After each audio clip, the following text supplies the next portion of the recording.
Hello, everyone. My name is Fritz Charles. It's a pleasure and an honor to be a guest of Jodi's podcast.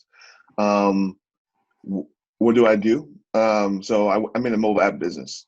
So I work with a company called Universe, and we allow individuals, many of them small businesses, to create websites on their phone. So download the app, get a domain, and have a website up in minutes without even touching the computer. And I've been in this industry for years. I also consult with small mobile apps on the side. And what do I like more specifically? I help with growth. So how do you get downloads and how do you make sure you make money, right? A lot of great technologies are out there, but that nobody knows about. So like, is no point in making some of the coolest tech out there if nobody knows about it. So it's really more about getting people to know about it, but the right people. And then obviously, nobody. Well, in our case, a business is not a nonprofit, so you have to make sure you make money from it. So thinking about the good ways to monetize, but ways to monetize that don't push users away.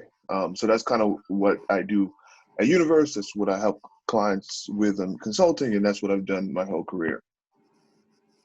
Good morning, good morning, good morning, cousin. Yay. So this is like my first relative. I love this because I come from a world of entrepreneurs and innovators. And although there's a lot of our relatives that are in the medical field and they're in the law field and they're engineers, we are all innovators. And so I love the fact that I can have my beautiful cousin here to talk about who he is and how great he is. So good. No, thank you, cousin.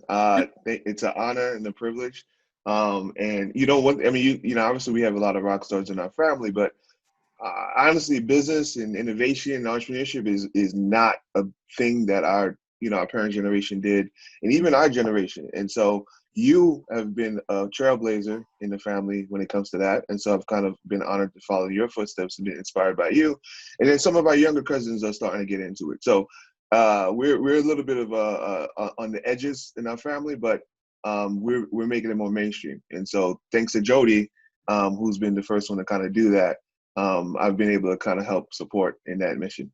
Oh my God. So, I mean, we can talk about family things all day, all along. I mean, Of course. it is one of those moments where we always would sit in the corner and we went to business school and everyone's like, we don't understand why you guys went to business school. You could have these other things. And so we were like the redheaded stepchild in the corner. But I love that Exactly. people are doing this. So enough about our love for each other because we love each other. I want everyone to know about you. So where did you start? Like, I mean, what was like the path of your career of where you are right now? And there's something you didn't mention in your introduction, but I want people to like get to know that part of you too. So you have so many different layers. So tell us where you started. Who are you?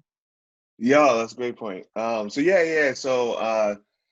I'm from Queens, New York, born to Haitian parents, similar to yourself, obviously. Didn't grow up with any exposure to business much, but, knew I wanted to do it at an early age. I can't really articulate why, but it seemed very interesting to me. And went to college, studied finance, and my first career was in Wall Street. So I worked at the now historic Lehman Brothers. That was my first job out of school. It was job of my dreams, super excited, and worked hard, got promoted, and the firm went bankrupt. Poof. And that kind of helped illustrate for me the need to push my career towards something more entrepreneurial, something more innovative, something where I could gain a skill set that's not tied to some big institution. And so, decided to go to business school. So I ended up going to Wooten for my MBA and discovered tech and startups. And so been doing tech and startups ever since. So I've worked at companies that were doing tech in Africa. I worked at the National Basketball Association on their NBA on their mobile app. I also, on the side, developed a pretty big passion around cryptocurrency and blockchain because it was kind of a cool combination of my finance experience and my tech experience. And so I actually launched my own platform called CoinGamma where I educate people about blockchain and crypto. Did that and also maintain my interest in my skill set within mobile applications. So I would say to summarize it, I spent some of my career in finance, spent a lot of time working in mobile applications. After that, developed a side interest in cryptocurrency, and kind of do both of those things right now. Okay, so I am queen of throwing out a lot of different questions to people, but you have so many different layers to work with. So I'm going to start at the beginning where you started your career at Lehman. So how was that whole entire experience of being at Lehman at the time? I mean, everyone knows. I mean, I was in the media at that time, and Lehman is the place that everyone that went into finance, like that was the place that you had to be. And so what was the experience working there? And what was it that, it was your dream job. You said it was a dream job. What was it that made it the dream job? What were the key lessons that you were taught there that you are actually still using to this day? Sure. Yeah. Thank you. So definitely. When I graduated college in the mid 2000s, it was it was probably three firms that you want to be at: Goldman Sachs, Lehman Brothers, Morgan Stanley. The other two are still around, but Lehman's not. It was, my job there was as a trader. And so, you see traders depicted on TV and HBO shows, things of that sort.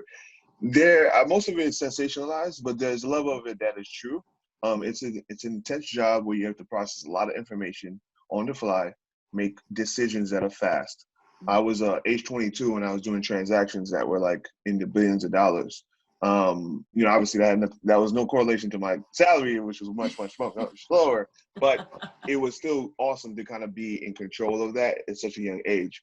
And then also you're dealing with intense individuals that, you have to come up with answers quick, produce solutions fast.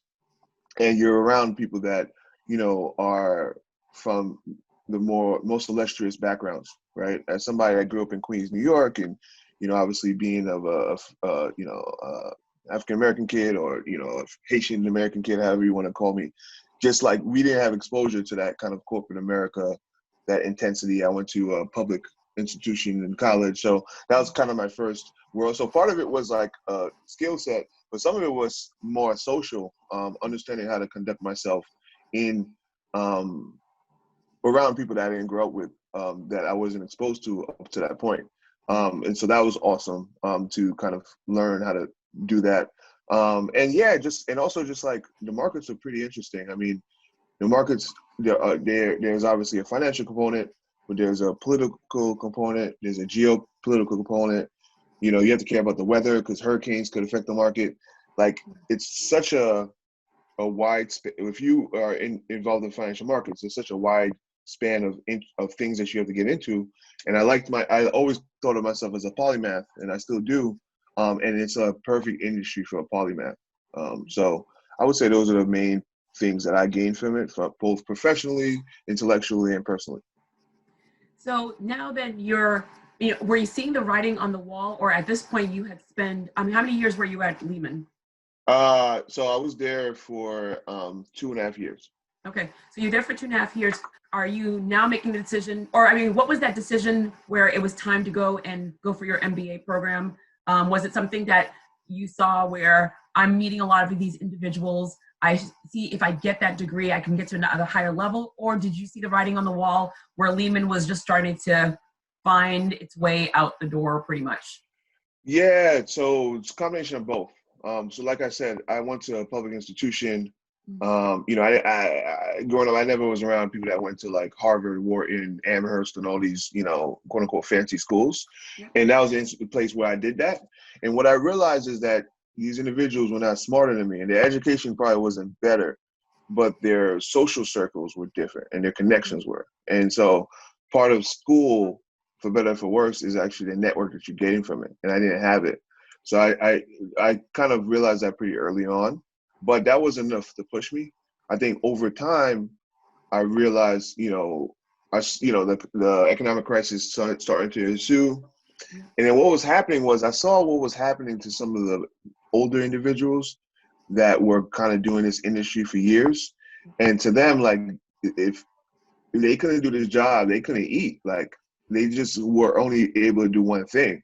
And so the combination of both those things kind of made me think like, hey, listen, maybe I should take a step aside and kind of really dig into building my network, building my skill set. and because I wanted optionality in my career. Obviously, the main optionality is around entrepreneurship, but even outside of that, I want to be able to move between industries. And the skill set I was getting, I couldn't do that. And so, yeah, that's kind of what pushed me. I mean, but what the final straw, obviously, I was actually there when the firm went bankrupt. So like I was there like when the doors, quote unquote, symbolically closed, and then the firm called Barclays Capital ended up buying Lehman Brothers, and so I ended up keeping my job into the new firm that acquired us. So I didn't have to leave. I kind of just preemptively decided to. And so yeah, when we made that transition to Barclays, I decided to apply to school, and was able to get into a few schools and chose Wharton. So that was it. It was kind of a confluence of factors, but yeah, I would say network, skill set, optionality. Those are three things that made me decide that. And so when did what was the transition of now we're going into, like, I mean, I've had the passion for finance. You're in, again, a historical institution, I mean, in the history books. But then you're deciding to go into technology. So what was that intersect where you found the love of both, or you lost the love of one and then you gained the love for another, or et cetera? So how was it was in school. So funny enough, because the school actually, at least at the time, even now, but at the time, was considered a finance school. So I left finance. I escaped finance to go to the finance school, but that was an interesting time. That was when I started school in 2009. So that was about a year and a half after the iPhone came out. Yep. And so that introduced a completely new industry. And then, technology was starting to become more of a mainstream thing. Like the movie Social Network came out. Yeah. So the whole idea of launching a startup and growing it into something huge was kind of, reintroduced. Obviously, I think you had the tech bubble in 99, 2000. Mm-hmm. This was about 10 years later, and that brought it up. So there was some macro influences, but also like the phone was something that I really found to be very interesting. And in particular to the phone, where phone met finance was interesting to me. So a lot of people use Venmo. Venmo was actually created on the Penn campus when I was there. So I was exposed to that. And then there was a whole thing called M-Pesa out of Kenya that I was studying, where people were using their phones to text message money to each other and that came out. So I was like blown away. And so that kind of put me into the direction of really being so interested in mobile apps, mobile technology, mobile phones, because, this device is more powerful. If you compare the phone to computers that were built prior to 2005, it says like the most powerful computer, like this phone is more powerful than that, right? So I think I kind of saw that was trending, and I just wanted to hop in, and so I really dug into mobile technology, mobile apps, and then also obviously the usage of that within finance, and so that's kind of what really pushed me in that direction. And also I saw the power of how technology could push entrepreneurship versus like brick and mortar or real estate, something like that. It's so funny because I use the phone as an example in the majority of my speeches in regards of like how certain phone companies target focus on their target audience. And I remember when one of the case studies, and I don't know if you even read this case study about how Digicel was created, where the gentleman was like, a guy from Ireland is like, he was like, I just need phone service. What's going on? And just like how he knew how to engage with the target audience, and how he didn't annihilate his competitors, but he really made a big dent in their price point. And so I think it's interesting how you're right. I remember having the clock radio. I remember having the camera. Just like the whole load of stuff. And I can't live without my phone. I can turn, I'm one of those people where at nighttime I turn off my phone, but my entire business is run from having that phone with me. And I've done photo shoots for people, and everyone's like, do you want to bring a big camera? I'm like, I don't want to lug a big camera, where I get the same results from the phones nowadays. You see? It's everything. So you started, you've started many companies. You've worked with many companies. What is what were the obstacles that you were dealing with when you got out of B school and you decided to start a company? Because you've worked in corporate America, so getting paid well. I mean, like in comparison to an entrepreneur, you get paid well. Of course. Why did you decide to do it on your own terms? And what were the pros and the cons of it? Yeah, so I guess I'll start with the cons. The cons obviously are you're not producing an income, and if you are, you produce a low one, and it's lower than what I made before school. So there, mentally, that doesn't even make sense. Like, why would I went to a public institution, got a really good job. I had no student debt. Then I left to go to a very expensive institution, incurred student debt, and now I want to do this whole like scrappy startup thing. That doesn't even make logical sense. You can't even. I mean, with your family, your family, so you couldn't imagine like what my parents were thinking, in addition to my peers. And so like the cons, like obviously, is like people look at you like you're crazy, right? So for better or for worse, we're all influenced by what people think of us, even if we don't act like we not.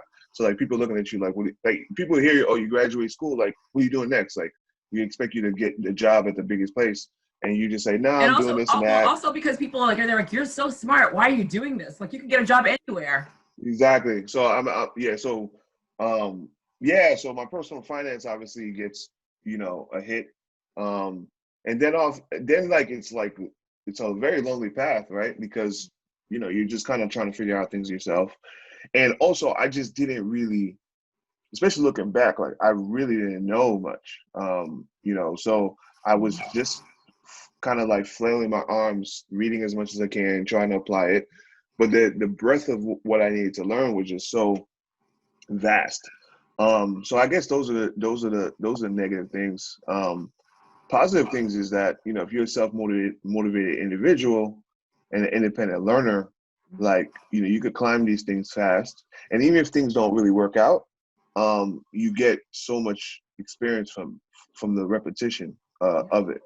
And also like you're driven by like something larger than you. Like you could build something that either can get passed on, or something that just, it could be whether, I mean, obviously that's the big goal, something huge and worth billions that could be passed on. But at a simple level, sometimes you especially in technology, you build something, you put it out there, and then like you forget that there's people on the other end of it. And so sometimes you have an individual that you don't even know, you're not even connected to, say, hey, I saw your website, I used your app, I listened to your podcast.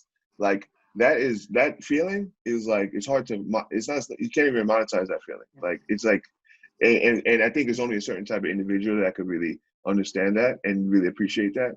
And those are the individuals that are the creatives, the entrepreneurs, the innovators. For someone, I mean, well, before I ask that question, crazy pandemic, crazy, we'll call it race relationships that are happening in this world right now that are coming to the forefront. How did that affect you in your business? Like, I mean, what is it doing for all the things that you've built and all the things that you see in the future? Because 2020 has kicked us in the ass. I mean, it's of course like holy. I mean, everyone's excited for this new decade, and boy, no one saw this coming. And we're going into election year. So 3 major things that are happening in this one first year, and the first 6 months. So what has that done to you, your vision, your company, and the growth of it? Yeah, no, good question. So I guess I'll start with the pure like business work opportunities channel. So for the startup I'm part of, Universe, actually has been business as usual. So the company has been always remote.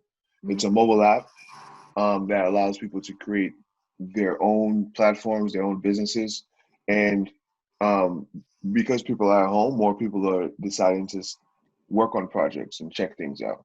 So on that end, actually, is business as usual. On my consultant work actually has picked up a bit as well, helping individuals grow their mobile apps and things of that sort. And then around people are, and then also on the crypto side, people are interested in learning in crypto content, and actually what's happening in this pandemic, there's a big part of crypto that has to do with people not trusting the government, trusting the economy, trusting everything. And so, there's a ton of interest there too. So interestingly enough, and I say this, as sympathetic as it can be, because I know a lot of people are not working, a lot of people are adversely affected. It's been between business as usual to positive on the work side. Obviously, I'm not, work is just not obviously the market opportunity. Work is also us as individuals. I've been mentally affected, right? And just like work-wise been affected, right? So even though I've always worked from home, I've never also worked from home with a baby daughter and my wife, right? And now that's happening. So we're trying to do daycare between Zoom meetings, right? So like that adversely impacts productivity. And then obviously, we've had family members that have suffered from COVID, so that's been stressful. Thankfully, everybody has recovered. But working while you like, for I'll speak frankly. My parents had COVID, so like I'm trying to work and have Zoom meetings, take care of my daughter, and like worried about like my dad, nursing himself from COVID, back to health, and so that's like mentally a taxing experience. And that's even before all this racial stuff with George Floyd and Ahmaud and all that kind of stuff. I mean, my parents recovered, and then kind of we're just moving, and now this racial things comes to the forefront, and it's weird, it's complex, and then now it's like really, I've never seen it like this, where it's such a big focus around for everybody. From I could go to Walmart.com and try to buy diapers, and like on the top of the band, they talk about we care about Black Lives Matter. Yeah. And so I guess as a Black person, it's positive, but you can't help but have a little bit a dose of skepticism, because we've been Black for a long time. I'm happy that you said that, because I say that where everyone looks at me, they're like, Jodi, you know what? I'm sorry, I'm from another country. I go, I'm a former media person, and I worked in politics. Are you kidding me? I am like a walking piece of citizenship, like every single day. So I'm so happy you just said that out loud. Thank you. Yeah. So it's weird, because like, how do you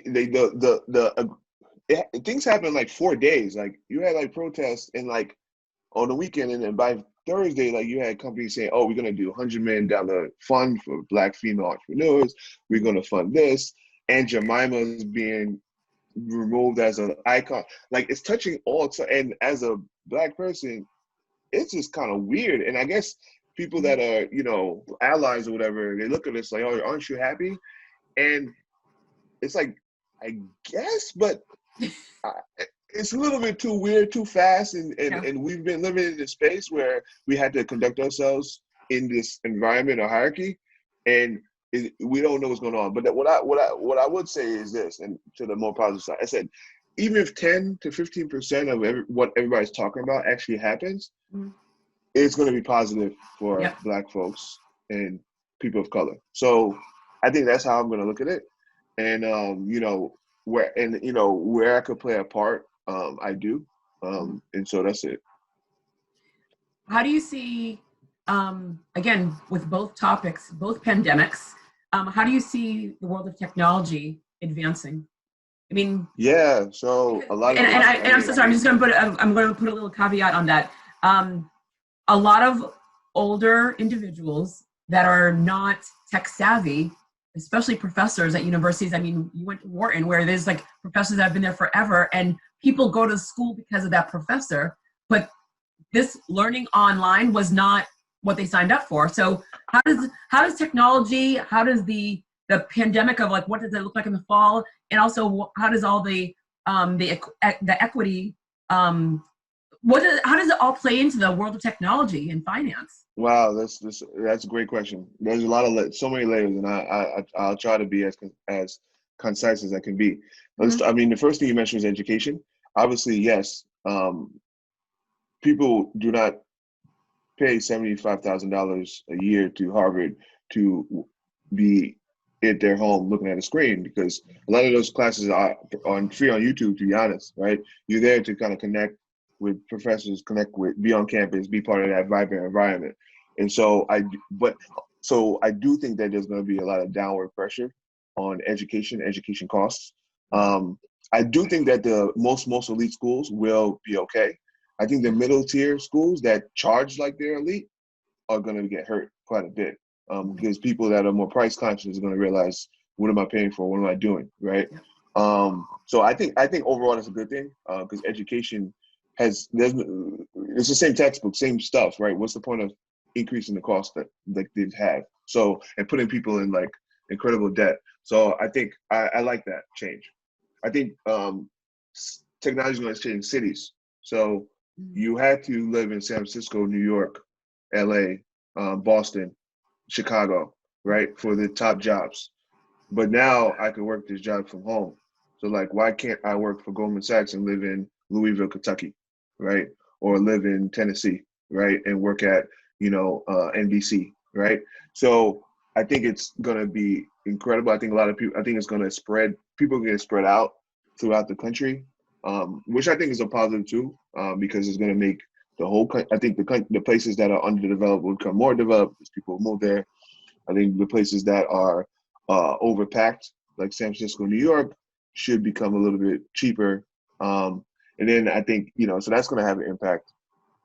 I think e-health is interesting, right? So more doctors going to do diagnosis over phone, over video like this. And so that's going to hopefully help people actually start taking care of themselves, because it's going to be easy, but also it's going to help the people that have the businesses, because they can serve more patients. So I think that's powerful as well. So those are the main threats I see from the COVID side of the pandemic.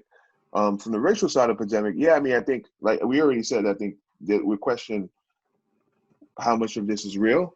But like I said, I think if a percentage of it changes, it's fine. I mean, I think this is putting issues amongst underserved communities, particularly Black ones, at the forefront. And I think people, obviously something else is going to happen. It's going to distract people in a few weeks. That's just how the psyche works.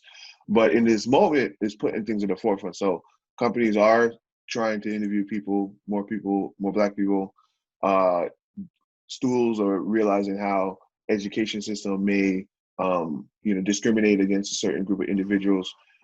So yeah, I mean, it's positive. I say positive with a dose of skepticism.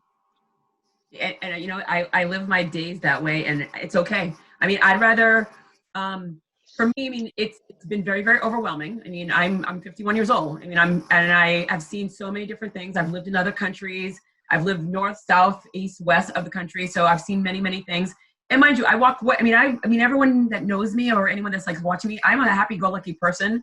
It's just what I am. I know how I was raised, and I know how I can dissect situations. I know the people that there are good and bads of everybody. So I see the forest for the trees, and I'm very, very okay with the fact that my number one role in the world is to try to change just enough, or just.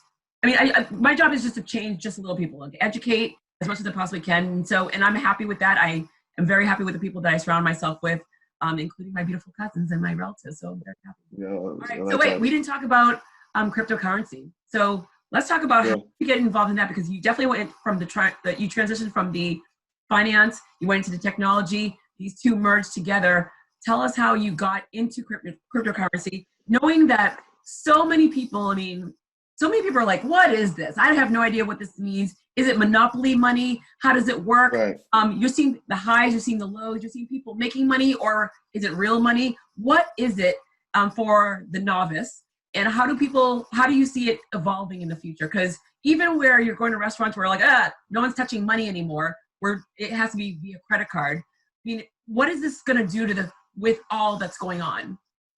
No, great question. I guess I'll start with definite. I mean, when you mentioned it, you said monopoly money, and people use it to, I guess, denigrate cryptocurrency, but it's actually true. It is monopoly money.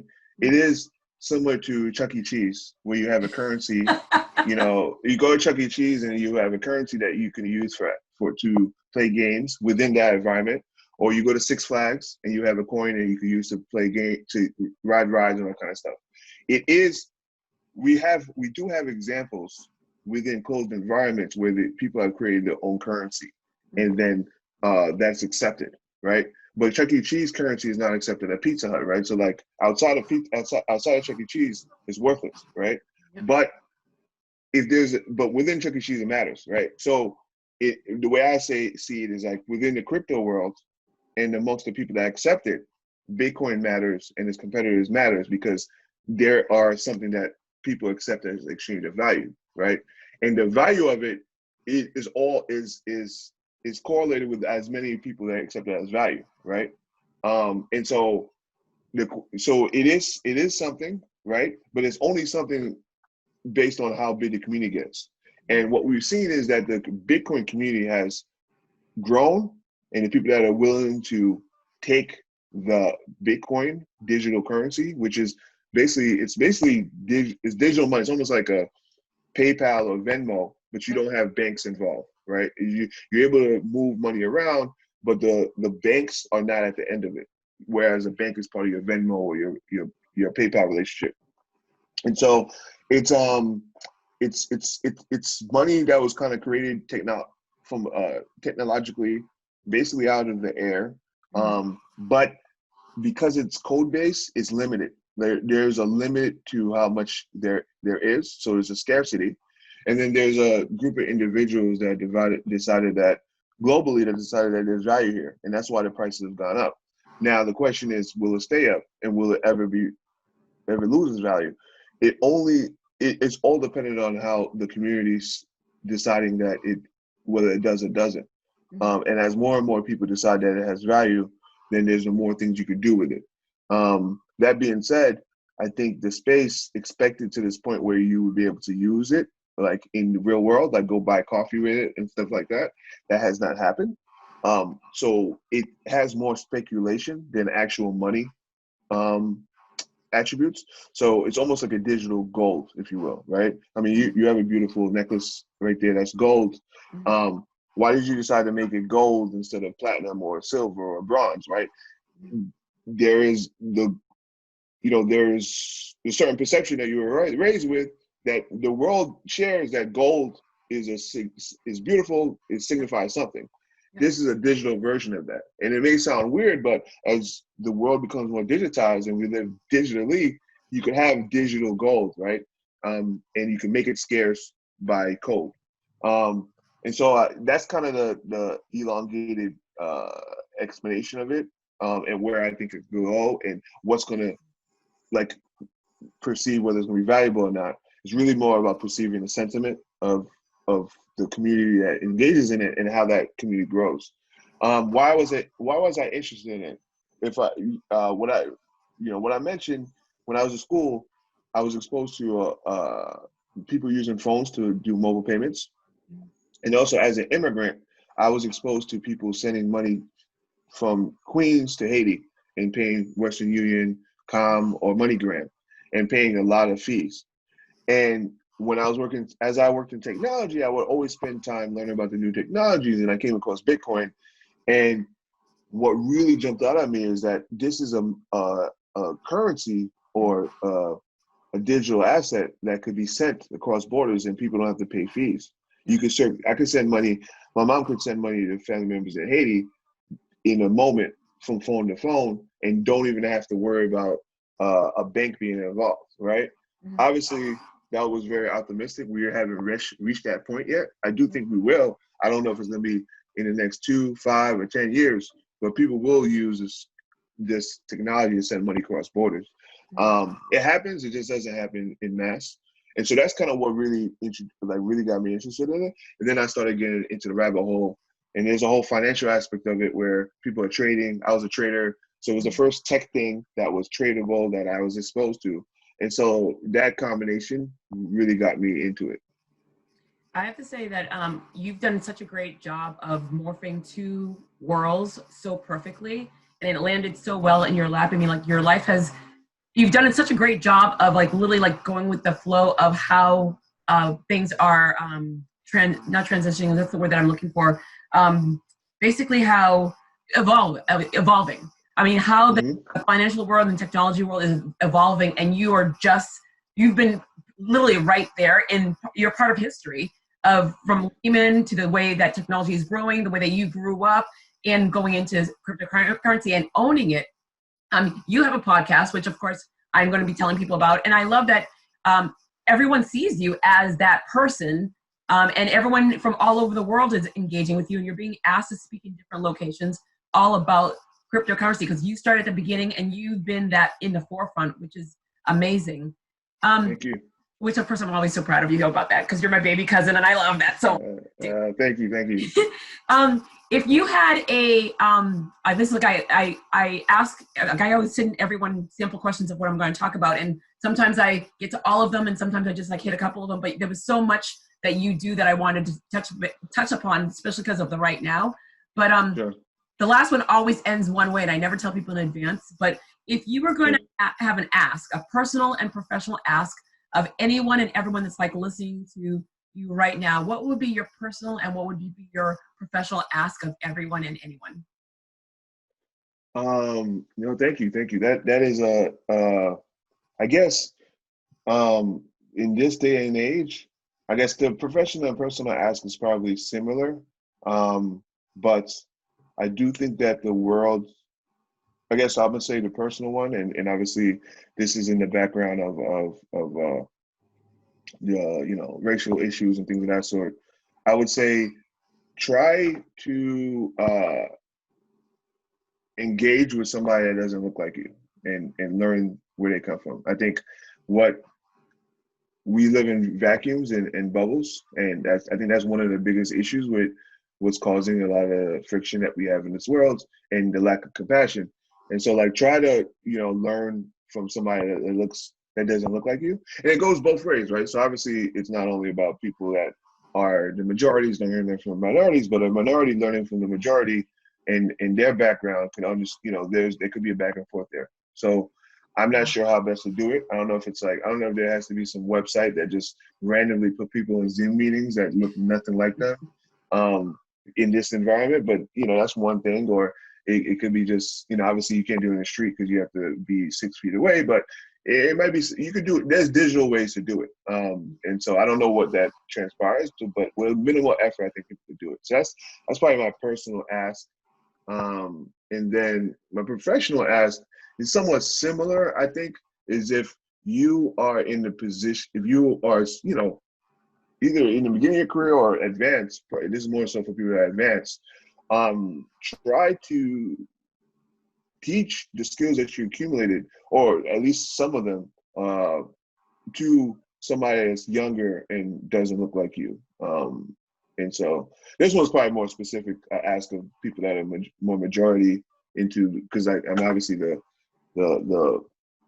split of representations can be different.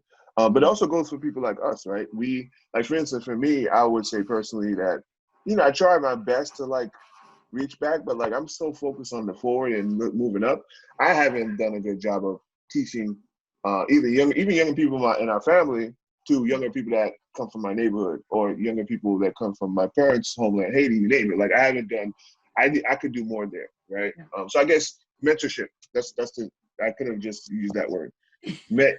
Become a mentor, and mentor. You don't have to be you don't have to go to you don't have to be some sort of big nonprofit. It could be something very simple. Mentorship is important. I love that. I agree with all of it. Obviously we grew up together. I agree with everything you're saying, because we were all raised the same exact way. I think all of our parents were very, very much in regards of raising us all in, if we're coming to America, we want to provide the American dream for you. And being first generation here, we work really hard and we're really engaged and we're very, very focused. And we do give back. You say that you don't, but I watch you. You give back so much. You do a lot. You're mentoring, you're guiding, you're opening doors for people. So although you're saying it, I'm watching you. I'm watching all of right. And so don't sell short on that one. My grandmother, mommy's on my mom's side, she raised us as in your lifetime, befriend people of all ages, all ethnicities, all genders, everyone, because when you die, you'll have a full house. And so She died at 95 and 1 month. She had a full house. And you could, when I was doing her eulogy, you could look around and there was everyone. Everyone was there. And I just love that. That was always in my head. I surround myself with everyone. I travel around the world. I can make a friend walking out the door just because mind you, my parents were like, she's going to get kidnapped one day because she talks to everyone. She can't stop. But I'm curious. And I love talking to everyone. And I can't learn if I'm not. So I love the fact that you are doing it in the financial world, in the tech world, where I wish I knew even just a little bit of it, and I just don't. It's just like, it's so over my head. I've approached it times like, teach me, because I just don't know. But you do that in your industry, and I think that your industry is growing for the better because you are in it. So thank you. Thank you. Thank you. Thank you very much for like taking away from your beautiful daughter, which I was thinking about, like, maybe she's gonna like pipe in there, but it's okay. We'll just like throw a photo in there so that way people can see her beautiful face. Of course. Thank you very much for taking time out of your day. You're the best. I love you. And I love you too, cousin. Offline, I'm gonna call you because I want to have a great, deep conversation about what's going on in the world, because it's the best time to actually have these great conversations with family as well. 100%. All right. Well, thank you. It's been a pleasure and an honor to be on your podcast, and it's a pleasure and honor to be your little cousin. And thank you for being a trailblazer in the family and inspiring all of us. Best wishes to everybody. I think that we're living in an interesting time, and we have all kind of battles. I think one of the main battles that we haven't talked about is mental. So take care of your mental strength. Everybody that's listening.